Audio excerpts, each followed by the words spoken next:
Hello नमस्कार दोस्तों। आपके अपने YouTube चैनल मौजी एजुकेशन पे स्वागत है दोस्तों जैसा कि आप स्क्रीन पर देख कर आए हैं, यदि आपको 2023 ग्रुप डी में सिलेक्शन लेना है तो दोस्तों कक्षा 6 से लेकर 10 तक की NCERT आपको करनी होगी, हर हाल में करनी होगी, क्योंकि यहाँ से 15 के 15 आप ले सकते हैं बिल्कुल आसानी से। दोस्तों यदि आपको मैथ नहीं आता है तो आप NCERT कक्षा 6 से 10 तक की बुक करिए। यदि आपको मैथ आता है तो दोस्तों आप इनको छोड़ सकते हैं, क्योंकि आप नहीं आता है वो अपने 15 नंबर यहाँ से पक्के करो सिलेक्शन लेना है तो। और कुछ यूट्यूबर साथी आपको बोलते हैं कि जीके 15 नंबर की आएगी, ये 15 नंबर की जीके आप छोड़ दो। नहीं दोस्तों, छोड़ना मत, अच्छे से करना, NCERT से करना। पीछे NTA ने एग्जाम लिए थे, उनमें हमने देखा था कि सभी के सभी प्रश्न NCERT से उठाए गए थे। कक्षा 8, 9, 10 इन 3 क्लासों से उठाए गए मोस्टली प्रश्न से। दोस्तों यदि 2023 में सिलेक्शन लेना है तो NCERT अच्छे से कर लो। और ये दोस्तों हम करवा रहे हैं आपको अपने YouTube चैनल पे। जिन साथियों को ग्रुप डी में लगना है उनके पास ये वीडियो ज़रूर भेज दियो, तो अपने भाई बहन हों, दोस्त हों, उनके पास ये वीडियो शेयर करियो। लेकिन शेयर उनके पास करियो जो पढ़ते हों, बाकी सबके पास शेयर करने की कोई ज़रूरत नहीं। चलिए वीडियो शुरू करते हैं आज की। लेकिन दोस्तों वीडियो शुरू करने से पहले आपसे एक बार फिर कहता हूं कि आप किसी के बहकावे में ना आए, किसी के कहने से डीमोटिवेट न हों। आप अच्छे से पढ़ते रहिए और आगे बढ़ते रहिए। साथियों ये प्रश्न दिए गए हैं, कौन से प्रश्न? वैकल्पिक प्रश्न हैं। यदि आपको इन प्रश्नों के आंसर आते हैं तो आप कमेंट में लिख सकते हैं। यहाँ से प्रश्न दोस्तों एज इट इज बिना चेंज के पूछे गए हैं HSSC के एग्जाम में। ये 3 प्रश्न फ्रेंड्स, इन तीनों प्रश्नों से कोई ना कोई प्रश्न क्या पता एग्जाम में पूछ लिया जाए एग्जामिनर यहाँ से। आज का हमारा टॉपिक है कक्षा 10 जल संसाधन अध्याय 3। इससे पहले हम अध्याय 1, 2 अध्याय कर चुके हैं, तीसरा अध्याय है, आगे है। चलिए शुरू करते हैं। 3/4 जो पृथ्वी है इस पर 3/4 पे जल है, यानी 71% भाग पे क्या है, जल है। इसका प्रयोग हम अलवणीय जल के रूप में केवल हम उसका प्रयोग कर सकते हैं, बहुत कम है। यानी दोस्तों लवणीय जल ज्यादा है, अलवणीय जल कम है। यह अलवणीय जल हमें सतह दोस्तों जो भूमिगत जल है और जो अपना नदी है, झीलें हैं, इनसे प्राप्त होता है, जिनका जिनका लगातार नवीनीकरण और पुनर्भ्रमण जलीय चक्कर द्वारा होता रहता है। इन दोस्तों एक जल कैसा संसाधन है, एक नवीकरणीय संसाधन है फ्रेंड्स। जल कैसा साधन है, नवीकरणीय संसाधन है। जल कभी समाप्त नहीं होता है, लेकिन दोस्तों जल का शुद्ध उपयोग किया जाना अति आवश्यक है। इसका बारे में हम आगे पढ़ेंगे।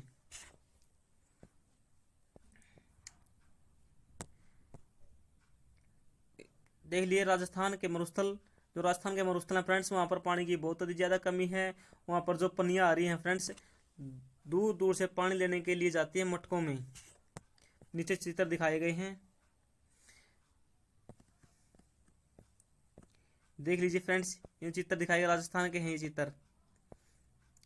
आगे है जल अधिक जनसंख्या के लिए घरेलू उपयोग में ही नहीं बल्कि अधिक अनाज उगाने। फ्रेंड्स जल का प्रयोग है जो ये नहीं कह रहा है कि जो घर है घर में अधिक प्रयोग नहीं होता, इससे ज्यादा प्रयोग तो कहाँ पर होता है, सिंचाई में होता है, खेतों में अनाज उगाने के लिए। यानी फ्रेंड्स आपसे एग्जाम पूछा जा सकता है कि जल का प्रयोग सबसे अधिक कहाँ पर होता है, सिंचाई में। आगे है इजराइल में कितनी वर्षा होती है, औसत वार्षिक वर्षा 25 सेंटीमीटर होती है। भारत में औसत वार्षिक वर्षा कितनी है, 114 सेंटीमीटर है। ध्यान रखेंगे आप एग्जाम में, क्या पता कौन सा प्रश्न बन जाए।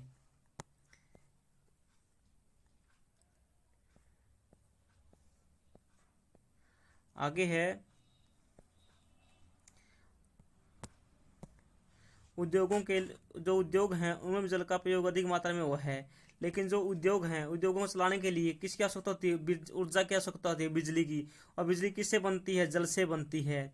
वर्तमान समय में भारत में कुल विद्युत का लगभग 22%, फ्रेंड कितना, 22% याद रखेंगे, जल विद्युत से पैदा किया। जो भारत में 100% विद्युत पैदा होती है उसमें से 22% कहाँ से आती है? जल से आती है। याद रखेंगे इसको, एग्जाम में पूछा गया प्रश्न है यहाँ से कि भारत में जल से कितनी % विद्युत पैदा की जाती है? कितनी? 22%। नेक्स्ट है आगे,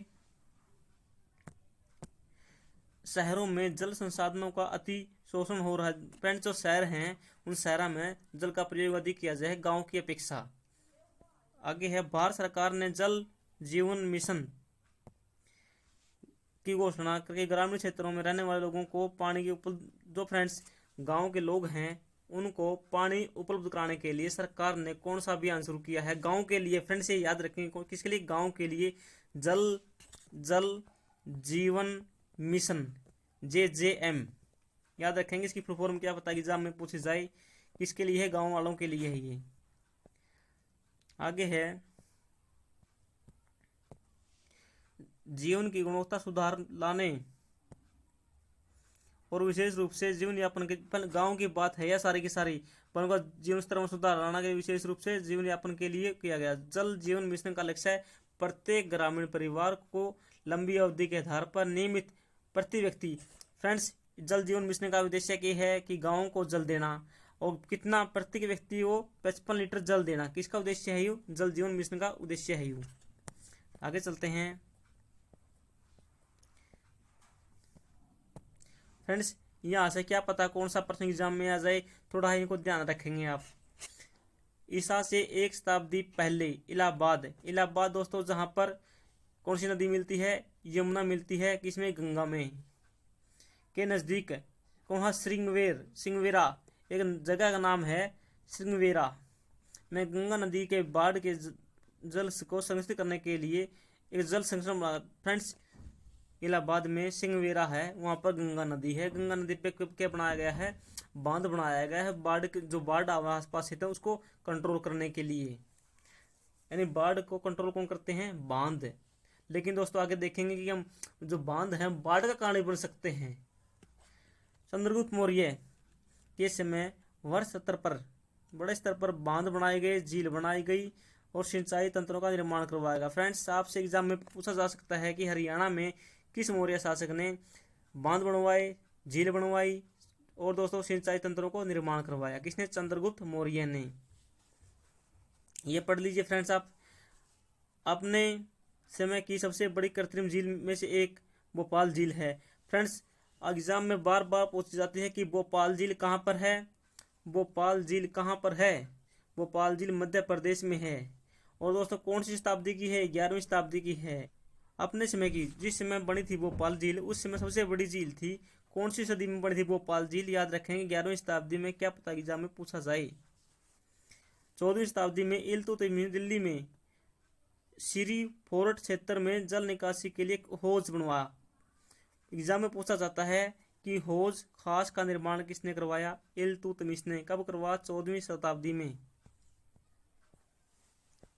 आगे है, हीराकुंडा बांध एग्जाम में पूछा जाता है किस नदी पर है? महानदी पर है। आगे सतलुज ब्यास नदी पर कौन सा बांध है? भाखड़ा नांगल बांध है सतलुज ब्यास नदी पर। इससे क्या क्या होती है? इससे बिजली पैदा की जाती है और दोस्तों सिंचाई में काम आती है। कौन सी? भाखड़ा नांगल से सिंचाई किन किन क्षेत्रों में होती है? हरियाणा, पंजाब, राजस्थान, हिमाचल प्रदेश, इन क्षेत्रों में सिंचाई होती है। किससे? भाखड़ा नांगल से। आगे है बांध। फ्रेंड्स, बांध क्या होते हैं? कोई नदी आ रही है, इस नदी का पानी इकट्ठा कर लिया है, ये हो गया बांध। ये क्या हो गया? बांध से पानी इकट्ठा हो गया, फिर से आसपास के क्षेत्रों में भेजा जाता है पानी छोटी छोटी नहरों द्वारा, या दोस्तों जिसे रजवा बोलते हैं आम भाषा में, उनके द्वारा दूर दूर से पानी भेजा जाता है अलग अलग क्षेत्रों में। इससे क्या है कि यहाँ पर बिजली बनती है, यहाँ पर बिजली बनाई जाती है और इस क्षेत्रों से आगे क्या होती है? सिंचाई हो जाती है।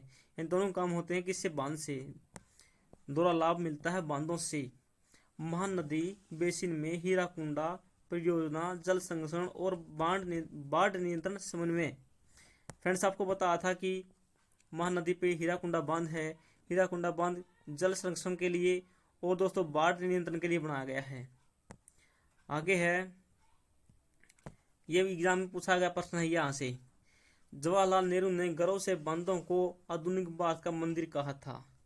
एग्जाम में पूछा गया प्रश्न है, लेकिन क्यों कहा था ये जरूरी जानना है। कृषि और ग्रामीण अर्थव्यवस्था, औद्योगिकरण, नगरीय व्यवस्था का समन्वय विकास के लिए किस पर निर्भर करता है, जल पे यानी बांधों पे। आगे है, यह कहानी है, पढ़ लियो आप।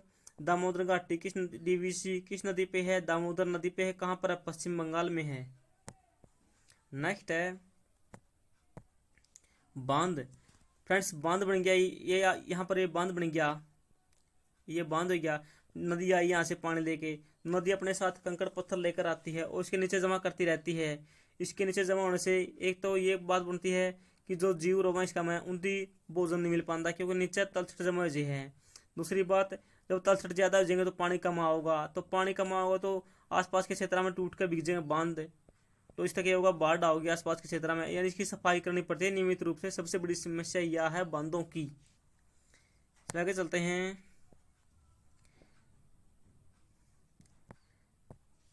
टिहरी बांध कहाँ पर, भागीरथी नदी उत्तराखंड में है। इनके बारे में हम तो पीछे क्लास हैं उनमें पढ़ चुके हैं, जैसे 8वीं है, 7वीं है, 6ठी क्लास में बिल्कुल विस्तार से दिया इन बांधों के बारे में। आगे है, नर्मदा बचाओ आंदोलन एक गैर सरकारी संगठन एनजीओ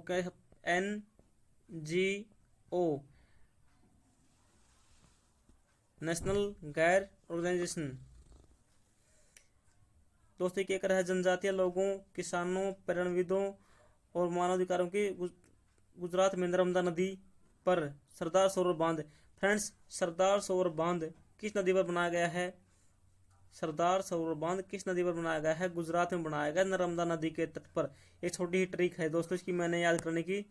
क्या ट्रिक है, ये जो सरदार हैं, सरदार नरम होते हैं, इसीलिए अपना गुजारा ठीक कर लेते हैं, गुजारा यानी गुजरात, सरदार सरोवर, नर्मदा नदी।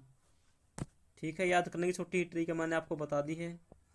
दोस्तों जो भी अपने पास ज्ञान है, जितना भी नॉलेज है, हम सबका सब आपको देने की कोशिश करेंगे। अपने पास एक पॉइंट भी बचा के नहीं रखेंगे दोस्तों।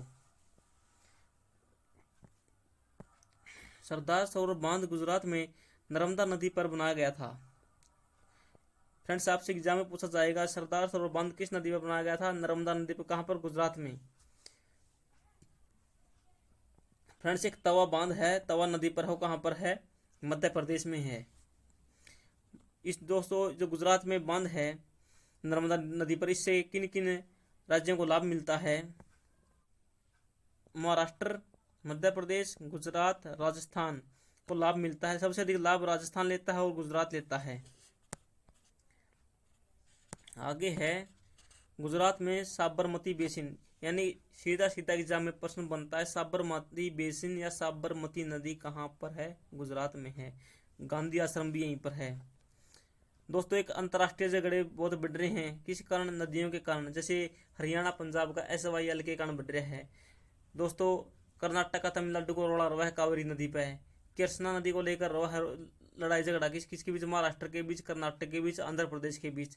नदियों के लिए जल के विवाद को लेकर बहुत ज्यादा विवाद रहा है। इस विवाद का सुलझाना कौन करावा है, सुप्रीम कोर्ट।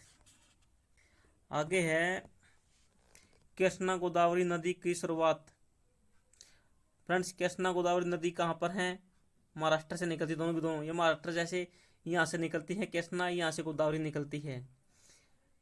क्यों दोस्तों, इन झगड़ा कारण के बनिया है परियोजना के बांध बनाने की दिशा में कर्नाटक और आंध्र प्रदेश में आपत्ति जताई है। दोस्तों महाराष्ट्र है, महाराष्ट्र ने कोयना नदी काटता है, इसमें जल देवा कृष्णा में। दोस्तों इस नदी पर बांध बना दिया किसने, महाराष्ट्र ने, तो इस नदी का पानी रोक लिया महाराष्ट्र ने। इस नदी का पानी नहीं आना कम हो गया कृष्णा में। तो दोस्तों इस कृष्णा में पानी कम हो गया तो कर्नाटक को, आंध्र प्रदेश को, तमिलनाडु को पानी कम मिलता है इससे, तो इनका लड़ाई झगड़ा पैदा हो गया कि भाई सारा का सारा पानी तो महाराष्ट्र ने अपने पास रोक लिया है। फ्रेंड्स देख लीजिए मैप पर अच्छी तरह से भारत की मुख्य नदियां और बांध, एग्जाम में यहाँ से प्रश्न पूछा जाता है 100%। चलिए हम अच्छे से करते हैं। फ्रेंड्स एक पूछा जाता है सल्लाल परियोजना किस राज्य में है आप देख लीजिए। यह है जम्मू कश्मीर में। सलाल परियोजना जम्मू कश्मीर में है। कौन सी नदी पे फ्रेंड्स? झेलम नदी पे। ये देख लीजिए, थोड़ा पेन थोड़ा पतला कर लेते हैं फ्रेंड्स। ये रही, ये तो सिंधु नदी गई, लेकिन ये झेलम नदी है। झेलम नदी पे सलाल परियोजना है। सलाल परियोजना किस नदी पे है? झेलम नदी पे है। आगे है बाखड़ा नांगल। ये बाखड़ा नांगल किस नदी पे फ्रेंड्स? इधर से आई ये सतलुज नदी, इधर से आई ये व्यास नदी, ये दोनों यहाँ पर मिलती हैं। यहाँ पर है बाखड़ा नांगल परियोजना। आगे फ्रेंड्स टिहरी देख लीजिए, टिहरी किस नदी पर है? ये फ्रेंड्स भागीरथी नदी और इधर से गंगा आती, इस पे दोनों पे मिलने पर है। कौन सा? टिहरी बांध। कहाँ पर? उत्तराखंड में है। नरोरा किसमें है? गंगा नदी पर है, उत्तर प्रदेश में। फ्रेंड्स इस प्रकार से आप इन सबको याद कर लेंगे, एक एक करके मैप वीडियो रोक के। और दोस्तों इस मैप का स्क्रीनशॉट लेके अच्छे से कर लें, यहाँ से प्रश्न 100% बनता आपके एग्जाम में। चलिए फ्रेंड्स, जिनको लेकर लड़ाई झगड़ा है उनको देखते हैं। गोदावरी नदी ये रही दोस्तों, ये यहाँ महाराष्ट्र है, ठीक है। ये कोयना नदी रही, ये कृष्णा नदी रही। कृष्णा नदी आती है, कोयना नदी इसमें मिलती है। इस नदी में बांध बना दिया महाराष्ट्र ने, तो इस नदी में पानी कम हो गया। पानी कम हो गया तो यू निश्चित उड़ते बोलिया कर्नाटक, उनते बोलिया कौन सा? आंध्र प्रदेश। बोला भाई हमने पानी कम मिला है, तो भाई अपना ऊपर तक इस बांध में पानी दिया नदी की अधिक। इन तीनों के बीच झगड़ा हो गया, किन किन के बीच? आंध्र प्रदेश, महाराष्ट्र और कर्नाटक के बीच। फ्रेंड देख लीजिए, मेटूर, पोन्नौर, पेरियार, ये सब की शब्द दी गई हैं, आप इनको अच्छे से याद करेंगे। इधर देख लीजिए, हीराकुंडा, रिहंद, कोनार, तेलिया, कोसी नदी, मेथोन, पंच, ब्रह्मपुत्र नदी, इधर महाराणा प्रताप, गांधी सागर, ये सब दिए गए हैं। कोटा बराज, बेतवा नदी। फ्रेंड्स A to Z दी गई नदी है यहाँ पर। इन नदियों से प्रश्न आएगा, तो फ्रेंड्स इसी बुक में से या दोस्तों इसी मैप में से प्रश्न आपका एग्जाम में आएगा। ये 100% गारंटी फ्रेंड्स। अच्छे से इसका स्क्रीनशॉट लेके और अच्छे से पढ़ लें। आगे चलते हैं। आगे है बाढ़ नियंत्रण के लिए बनाए जाते हैं। फ्रेंड्स बांध हैं किसके लिए बनाए जाते हैं? बाढ़ नियंत्रण के लिए। लेकिन इनकी आपको पीछे बताया था मैंने, इनकी जो तली है उसमें तलछट जमा हो हैं, बाढ़ का कारण बनते हैं। क्योंकि पानी ज़्यादा हो है, नीचे गाद जिम है, कंकड़ पत्थर रेती बोलते हैं जिसे आम भाषा में, वो जमा हो है, तो उसमें वो पानी इकट्ठा है, तो उसमें ज़्यादा पानी नहीं आ सकता। तो जो किनारे होते हैं बांध के, तो इनसे पानी टूट के आसपास के क्षेत्रों में फैल जाता है, इससे बाढ़ आ जाती है आसपास के क्षेत्रों में। ठीक है, क्यों आती है? नीचे गाद जमा होने थी, तलछट जमा होने से। आगे है अत्यधिक वर्षा होने के दिशा में बड़े बांधों में कई बार बाढ़ नियंत्रण में असफल रहते हैं। आपने पढ़ा होगा 2006 में महाराष्ट्र गुजरात में भारी बाढ़ आई थी। कहाँ पर फ्रेंड्स? 2006 में कहाँ पर बाढ़ आई थी? महाराष्ट्र गुजरात में। क्यों आई थी फ्रेंड्स? जो बांध हैं उनके कारण आई थी। आगे है वर्षा जल संग्रह। फ्रेंड्स पहाड़ी क्षेत्र हैं, जैसे अपने उत्तराखंड है, हिमाचल है, यहाँ पर कुल बोलते हैं या दोस्तों गुल या कुल, कुछ भी एग्जाम में दिया मिल सकता है। ये दोस्तों आप देख रहे हैं, ये हवाई जहाज क्या कर रहे हैं? यहाँ पर हेलीकॉप्टर हैं जो ये नीचे बाढ़ आई हुई है, इनके लिए राहत सामग्री गिराते हुए। देख लीजिए फ्रेंड, ये लिखा गुल या कुल आ जाए तो ये क्या है? वाहिकाएं हैं, नदी का द्वारा रास्ता रोक के खेतों में सिंचाई की जाती है। कुल या गुल क्या है? नदी हैं, इन नदियों के रास्ता रोक कर बांध बनाए करना है, इनका पानी इकट्ठा कर इनका सिंचाई की जावे। कहाँ पर? पहाड़ी क्षेत्र में। पश्चिम भारत में विशेषकर राजस्थान में पीने का जल एकत्र करने के लिए छत का वर्षा जल संग्रह किया जाता है। इन दोस्तों जो राजस्थान है, विशेषकर पश्चिम राजस्थान, फ्रेंड्स पश्चिम राजस्थान कौन सा हुआ? मैप पर चलते हैं एक बार समझने के लिए। फ्रेंड्स ये राजस्थान है, पश्चिम राजस्थान ये है। इधर की बात है, इधर जो वर्षा होती है, जो घर होते हैं, घरों पे टीन लगे होते हैं, टीनों जो टीन से पानी नीचे गिरता है, इस पानी को इकट्ठा किया जाता है, छत के पानी को इकट्ठा किया जाता है टैंक में। फिर बाद में सारा साल उस पानी का प्रयोग पीने के लिए और सिंचाई के लिए किया जाता है। कहाँ पर? पश्चिम राजस्थान में।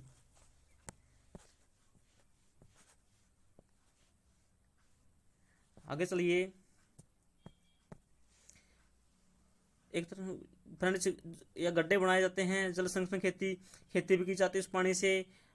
फ्रेंड्स जो गड्ढे हैं जहाँ पर पानी इकट्ठा किया जाता है, और राजस्थान के जैसलमेर में उन्हें क्या बोलते हैं? खादिन।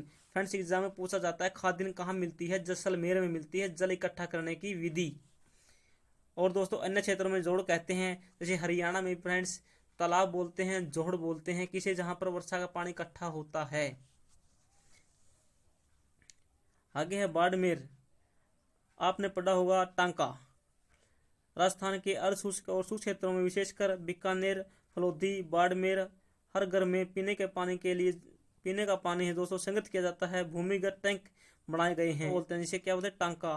फ्रेंड्स एग्जाम में पूछा जाता है टांका क्या करता है? टांका में पानी इकट्ठा किया जाता है। फ्रेंड्स कौन सा किया जाता है? जो वर्षा का पानी उसके इकट्ठा किया जाता है। टांका कहाँ होता है? धरती के नीचे होता है। कहाँ मिलता है? राजस्थान में मिलता है। फ्रेंड्स कोई भी प्रश्न आएगा तो आप उस प्रश्न को आसानी से सोल्व कर देंगे। इस वीडियो को 1 से 2 बार देख लें, एग्जाम के वक्त बहुत जल्दी से फीड करके देख लें ताकि आपको प्रश्न ध्यान में रह जाए। टांका यह सुविकसित छत वर्षा जल इकट्ठा करने की एक विधि है।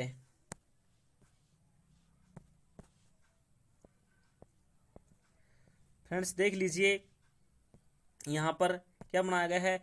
ये मकान है, यहाँ पर इसमें वर्षा होती है तो वर्षा का पानी इस पाइप के द्वारा जमीन में छोड़ा जाता है। जमीन में कहाँ पर? जो टांका बना है, फिर टांके के ऊपर हैंडपंप लगा है जिससे इसका पानी का प्रयोग किया जाता है। यानी फ्रेंड यहाँ से पानी आया, इसमें इकट्ठा हुआ, यहाँ से नल के द्वारा निकाला जाता है रोजमर्रा के लिए। आगे है पीवीसी। पीवीसी किसका नाम है दोस्तों?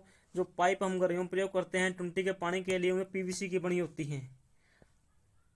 आगे है वर्षा जल संग्रह की विधि के हैं टांका। फ्रेंड्स पढ़ लिया हमने, आप इसके बारे में और पढ़ सकते हैं। दोस्तों वर्षा जल को क्या बोला जाता है? पालर जल बोला जाता है राजस्थान में, पालर। इसे क्षेत्र को पुकारा जाता है। ये प्राकृतिक रूप से शुद्धतम जल है। यानी दोस्तों साइंस का प्रश्न बन गया यहाँ से कि जल का सबसे शुद्धतम रूप कौन सा है? वर्षा का जल है, जिसे पालर बोला जाता है वर्षा जल को। कुछ घरों में तो टांका के साथ भूमिगत कमरे हैं। फ्रेंड्स जैसे ये यहाँ पर वो बन गया मकान, टांका बना दिया, इस टांका के ऊपर फ्रेंड्स मकान बनाया गया है। इस मकान बनाने का फायदा क्या है? नीचे तो टांका है, यानी दोस्तों टंकी है पानी की, नीचे ऊपर बना दिया मकान। के फायदा इससे ठंडा रहता है मकान, गर्मियों में बहुत फायदा मिलता है इससे। आप भी आपके घर में ऐसा काम कर सकते हैं कि नीचे तो पानी के लिए टैंक बनाओ, ऊपर उसके मकान बनाए दो, पूरा ठंडा मकान रहोगा, गर्मियों में बहुत मजा देगा एक नंबर का। आगे है मेघालय है दोस्तों। मेघालय की राजधानी कौन सी है? शिलोंग। आपसे एग्जाम में पूछा जाता है। मेघालय की राजधानी शिलोंग है। वर्षा जल संग्रहण किया जाता है दोस्तों यहाँ पर, लेकिन चेरापूंजी और मौसिनराम में विश्व की सबसे अधिक वर्षा होती है। लेकिन यहीं 55 किलोमीटर दूर शिलोंग में वर्षा बहुत कम होती है। आपको पता है फ्रेंड्स चेरापूंजी मौसिनराम में वर्षा अधिक क्यों होती है? नहीं पता है तो फ्रेंड्स आप क्लास देखते रहिए, आपको बिल्कुल पता चल जाएगा। क्योंकि दोस्तों किसी न किसी बुक में तो ये जरूर मिलेगा कि मेघालय में अधिक वर्षा क्यों होती है। चलिए फ्रेंड्स आपको बता देते हैं क्यों होती है। दोस्तों गारो गासो पहाड़ियाँ हैं, इन जो पहाड़ी हैं इनकी क्या करती कैसी ऐसी है फ्रेंड्स, कीप के आकार की। यहाँ से हवा जाती है, इसके ऊपर हवा चढ़ती है तो यहाँ हवा का क्या हो जाता है? कंडेंसेशन हो जाता है। कंडेंसेशन होने से इनमें वर्षा जो बूंदे हैं वो बहुत अधिक हो जाती हैं। ये अपने आप में रुक नहीं पाता, पानी नीचे गिरने लगता है। इस कारण दोस्तों अधिक वर्षा होती है। किसके कारण? जो पहाड़ी है इनकी जो आकृति है कीप है, इसके कारण अधिक वर्षा होती है। गारो गासो जयंतियाँ। आगे चलते हैं फ्रेंड्स, कुछ जल्दी में बोलता हूँ मैं तो आप वीडियो को धीरे करके पढ़ सकते हैं। शहर के लगभग हर घर में छत वर्षा जल कहाँ पर? फ्रेंड्स ये मेघालय की बात है, शिलोंग की बात है कि हर घर में वर्षा संग्रहण जल क्षेत्र मिलेंगे आपको। 15 से 20-25 हिस्से की आपूर्ति किससे की जाती है? जो छत का जल इससे की जाती है। कहाँ पर? शिलोंग में। आगे है फ्रेंड्स आज पश्चिम राजस्थान में जो वर्षा जल संग्रह है इसको कम हो गया है। क्यों दोस्तों? इंदिरा गांधी नहर है जो 12 मासी है, जो पानी देती रवा है राजस्थान तक। तो राजस्थान में जो छत से पानी इकट्ठा पहले किया जाता था, टांके बनाए जाते थे, आज उनका जो स्तर है दोस्तों उनके कमी आने लगी। उनमें अब लोग टांके बनाने छोड़ गए हैं क्योंकि उनको पानी मिल जाता है पर्याप्त मात्रा में। किससे दोस्तों? इंदिरा गांधी नहर से मिल जाता है। आगे है कर्नाटक के मैसूर जिले में एक सुदूर गांव है। फ्रेंड्स इस गांव को याद रखिए कि गंडाथुर गांव। गंडाथुर गांव कहाँ पर? कर्नाटक के मैसूर जिले में है। ग्रामीणों ने अपने घर में जल आवश्यकता पूर्ति छत वर्षा जल संग्रहण व्यवस्था की है। किसके लिए प्रसिद्ध है फ्रेंड्स? ये गांव छत वर्षा जल संग्रहण विधि के लिए प्रसिद्ध है। कौन सा गांव? गंडाथुर गांव। कहाँ पर है? कर्नाटक में है, मैसूर के पास में है। इस गांव में लगभग 200 घर हैं। सारे के सारे घर के घर हैं, अपना ख्याति प्राप्त है। जो वर्षा का जल है छतों से इकट्ठा किया जाता है यहाँ पर। देख लीजिए फ्रेंड्स ये पाइप कैसे बना रखे, बहुत लंबे लंबे पाइप लगा रखे हैं इन लोगों ने। फ्रेंड्स एग्जाम में पूछा गया ड्रिप सिंचाई भारत के किस राज्य में प्रसिद्ध है? मेघालय में। जो नदियां हैं फ्रेंड्स, उन जो नदियां हैं इन नदियों के पानी को बांस के द्वारा जैसे दिखाया गया है खेतों तक ले जाया जाता है और अपने घरों तक ले जाया जाता है। यह विधि कितने साल पुरानी है? 200 साल पुरानी है। आप देख रहे हैं, देख लीजिए फ्रेंड्स। वही बात फिर है, आवश्यकता आविष्कार की जननी है। उस समय इनके पास कोई पाइप नहीं थे तो उन्होंने खुद के पाइप बनाए। जो वहाँ पर बांस बहुत ज़्यादा होता है तो यह दोस्तों नदियों के जल को अपने घरों तक ले गई, यानी आवश्यकता आविष्कार की जननी है। आगे है, ये बात पढ़ लीजिए एग्जाम में क्या पता यहाँ से प्रश्न आ जाए। सबसे मोस्ट इम्पोर्टेंट है दोस्तों, तमिलनाडु का एक ऐसा राज्य है जहाँ पूरे राज्य में हर घर में छत वर्षा जल संग्रहण ढांचों का बनाना आवश्यक कर दिया है। सरकार ने कर दिया है।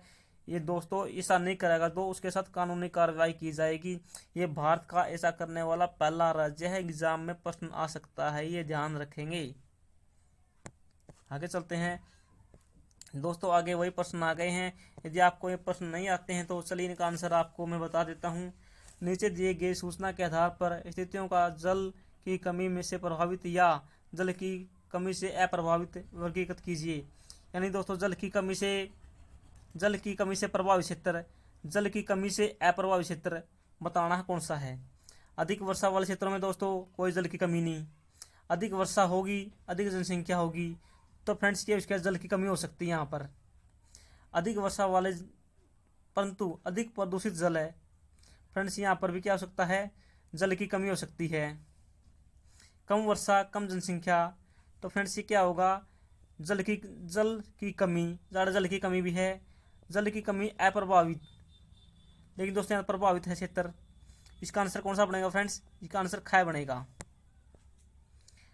निम्नलिखित में से कौन सा वक्तव्य बहुउद्देशीय नदी परियोजना के पक्ष में नहीं दिया गया है? फ्रेंड किसके पक्ष में नहीं दिया गया है? इसका आंसर फ्रेंड्स ग बनेगा। बहुउद्देशीय परियोजनाओं के वृहत स्तर पर विस्थापन। फ्रेंड्स पक्ष की बात कही यहाँ पर, ये विपक्ष की बात है कि जो बहुउद्देशीय परियोजना बनाई जाती हैं तो उससे क्या होता है कि आजीविका खत्म होती है, विस्थापन होता है। ये इसके विपक्ष की बात है, यानी इसके विपरीत बात है। किसके? जो नदी परियोजनाओं हैं। हमने विपरीत बात नहीं करनी, हमने इसके पक्ष में बात करनी है। बहुउद्देशीय परियोजना उन क्षेत्रों में जल आते हैं जहाँ जल की कमी होती, बिल्कुल ठीक बात है, जल लावा ही है। बहुउद्देशीय परियोजनाओं जल बहाव की नियंत्रित करके बाढ़ पर काबू लाती है, बिल्कुल ठीक है। अभी बहुउद्देशीय परियोजनाएं हमारे उद्योग और घरों के लिए विद्युत पैदा करते, बिल्कुल ठीक है। लेकिन दोस्तों ये क्या है? ये सब क्या है? इसके पक्ष में है, लेकिन एक ला ये क्या है? विपक्ष में है इसके, ये याद रखेंगे। बस फ्रेंड्स आगे कुछ नहीं दिया है। ये लेसन यहीं पर समाप्त होता है। आप सभी को जय हिंद, भारत माता की जय।